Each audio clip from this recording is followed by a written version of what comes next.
And one time I was flying and I had it on recording, and within 20 minutes it shut itself off. So it is something weird and it's really random, and I can't put my finger on it.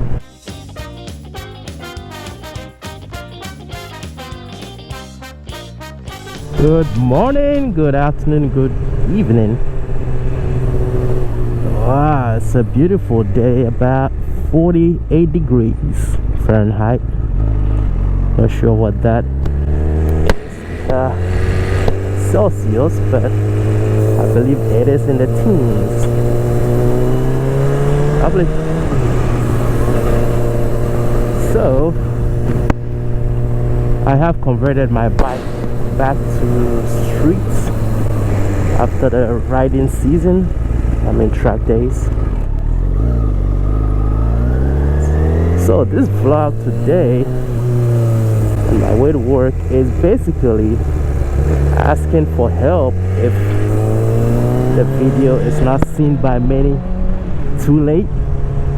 But I've had issues with my GoPro 11, which I am recording on right now, and I can't seem to find what the issue is, because it is, let me explain.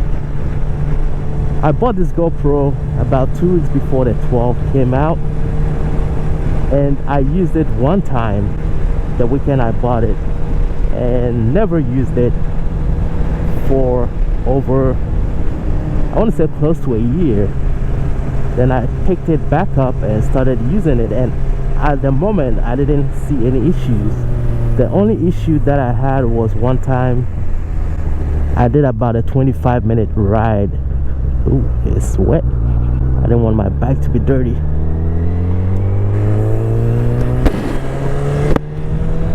Yeah, the only issue was one time I did a 25-minute ride, and when I got to my destination, the battery was still almost full. So initially I thought, well, this battery is pretty good, but then I checked the video and it had recorded about 2 minutes. So basically it turned itself off, and I didn't understand why. So I thought it was just a one-off thing. Then nothing happened. There was no issues for a long time till I started using it on the track. And almost every session I'll come back at the end of the session and the GoPro would already be off, and I could not figure it out. It would record 2 minutes, maybe sometimes 5 minutes, and when I turned it on, it would give me this warning or notice or error message that either the GoPro turned off because it overheated, which I doubt it did, because it wasn't that hot. So yeah, it will say the GoPro turned off because it overheated. Other times it will tell me, and I'm talking the same day, the same track day, after other sessions it will tell me the GoPro turned off because something about you need to use a GoPro battery, which, mind you, I'm using a GoPro battery. I bought enduro batteries that I use. Yeah, so I was baffled by that, and I thought maybe it was just that day. But come to find out, every single track day that I went to afterwards, the same issue. And the problem is, between track days I use the GoPro like I am using right now, mounted on my helmet, and that issue never came up. But for some reason, every time I mount it up here or on the back of the bike, it doesn't matter how fast I'm going, how hot or cold the temperature is, it would record for a little bit, then shut itself off. And when I turn it back on, it will shut itself back off.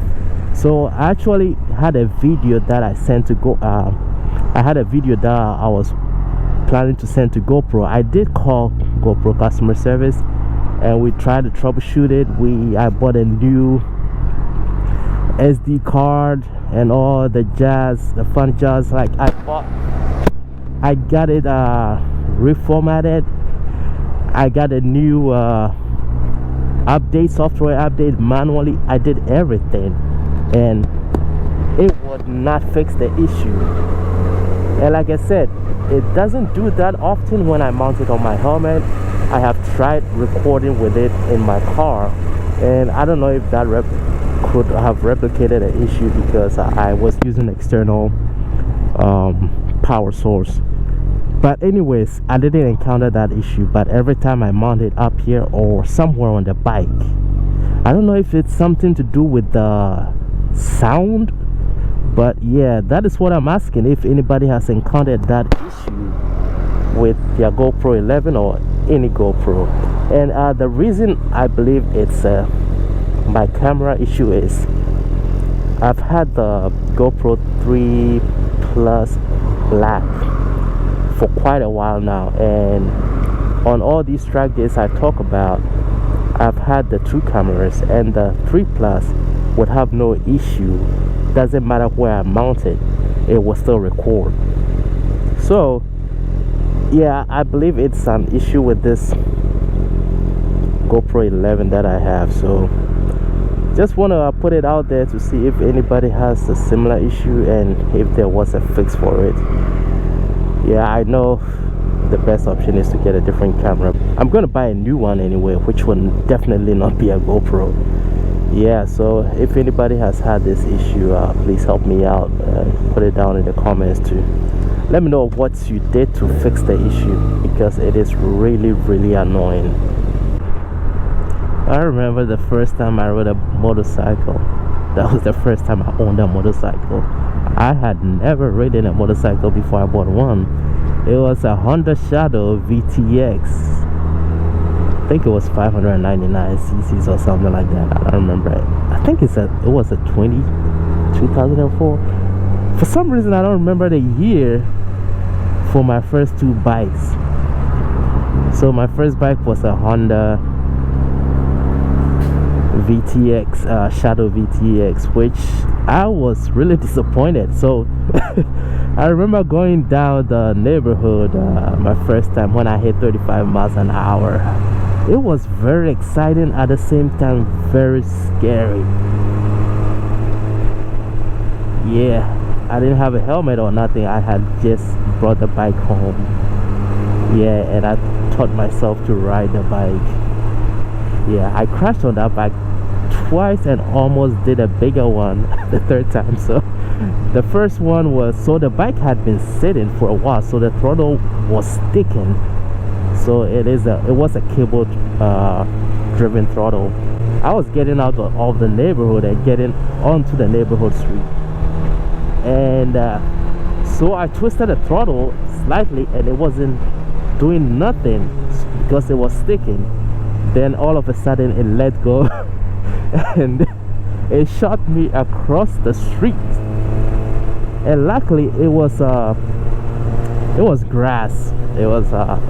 It looked like a berm, like a grass berm over on the other side. So yeah, I didn't go head on, but it was like I fell 45 degrees to the ground. That was funny. No one was there, so I didn't hurt my ego that much. But anyways, that was the first time. Then the second one was it was a Saturday morning. I had gone to soccer practice and I was going home, and I wasn't paying attention, so I hit first gear. I opened the throttle, I upshifted to second gear, and all of a sudden I realized all the cars in front of me had stopped, and I grabbed a handful of front brake, and I went down. Luckily I didn't hit the car in front of me. Yeah, my ego was hurt for a little bit but the bike was fine. Yeah, that was my second time on that Honda Shadow. The third time, well, it didn't happen the third time, but I didn't know about a thing called target fixation. So I was coming down and it was going downhill and turning to the left, like a downhill nice swooping turn to the left. And as I was going downhill, instead of turning to the left, in my mind I was turning to the left, but the bike was still going straight.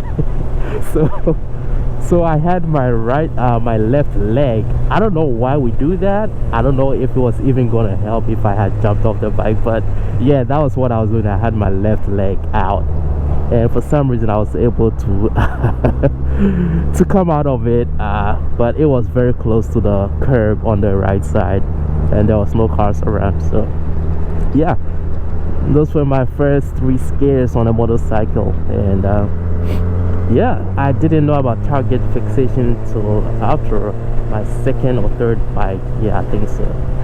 So yeah, you learn a lot by just doing track days and watching motorcycle videos. Yeah, my first bike, I didn't have all that. I didn't watch all that. Yeah, so it was a good experience. My second bike, yeah, I still don't remember the year, but it was my first sport bike, a Ninja ZX6R, which was beat up. I didn't know much about motorcycles, even though I wanted to ride them so much, but apparently this guy had crashed his bike and put it together very poorly, because you can hear the rattle every time you ride, and bolts were missing here and there. But I wanted a bike so bad, and I didn't know anybody who rode, so I just went there and bought it. But anyways, yeah, that bike was a headache. It was fast, but it was a headache. It was man, it had a vacuum issue that didn't let the bike run, so I paid some crooked guy to come check it and couldn't fix it, but he charged me $100. And luckily I took it to a motorcycle shop, and they were able to figure out that it was missing one vacuum hose. Come on, are you coming?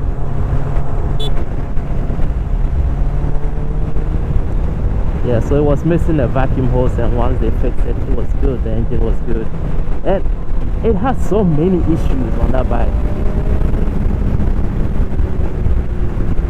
Yeah, that bike had so many issues. So the steering stop was broken from crash, so I had to find a TIG welder to put one there. What else? Yeah, it was way too many issues. Yeah, so I was really happy that I got rid of that bike. Then my third bike, that was when I got serious with riding. I do miss that bike. I wish I had kept it. Well, I was broke at that time.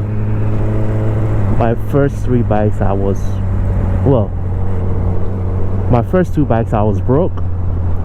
The third bike, I started out broke, but things got better, so I could afford it, and I could afford to do updates and upgrades to it. So yeah, that was the bike that got me seriously into riding. That was another ZX6R. This was a 636 2004. Yeah, I miss that bike. I wish I had kept it, because I sold it in hopes of using that money, well, adding to the money I got from it, to get a different bike. I was looking at getting a Yamaha, or getting a 1000cc bike, and it didn't happen for 6 years. That's when I got this bike. So yeah, that bike taught me a lot.